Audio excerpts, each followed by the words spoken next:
आइए जानते हैं एक बेहतरीन किताब के बारे में और उससे कुछ सबक लेने की कोशिश करते हैं।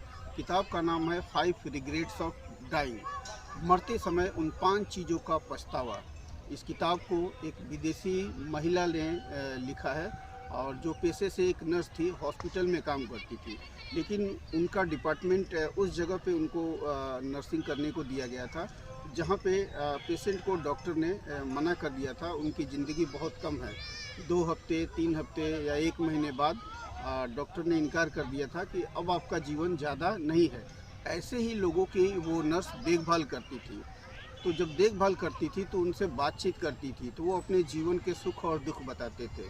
तो ज़्यादातर वो अपने रिग्रेट्स ही बताते थे। तो ऐसे बहुत सारे लोगों की बातें सुनती थी और कुल मिला के उनको 5 चीज़ों के बारे में पता चला जो मरते समय लोग पछतावा करते हैं। तो वो 5 बातें क्या थी?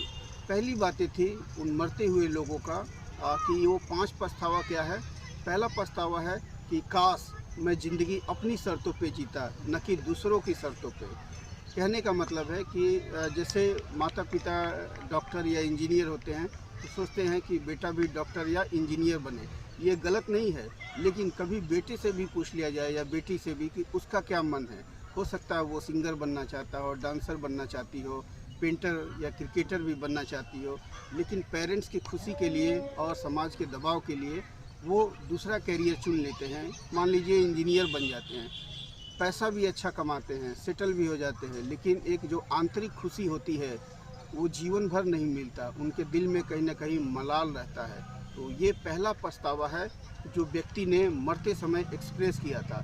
दूसरा पछतावा है उन लोगों का कि काश मैं बहुत पैसा कमा लिया, लेकिन इतने पैसे के पीछे पागल ना हो जाता कि मेरे यार, रिश्तेदार, परिवार सब छूट जाते। पैसा तो बहुत मिल गया, ख्याति भी मिल गई, लेकिन उस पैसे ने मुझे अकेला कर दिया। काश मैं ऐसा ना करता। तीसरा है काश मैं अपनी भावनाओं पे को एक्सप्रेस कर पाता, किसी से बता पाता कि कब मुझे खुशी हो रही है और कब मुझे दुख हो रहा है। और चौथा, काश मैं खुद को खुश रख पाता और दूसरों को भी खुशी रख पाता, लेकिन मुझे कैसे खुश रखना है, कैसे ज़िंदगी जीना है, ये मैं डिसाइड करता। और पांचवा, काश मैं अपने परिवार को, रिश्तेदार को, दोस्तों को बिजी शेड्यूल में भी समय दे पाता। अब मेरे पास समय नहीं है, इसका पछतावा है।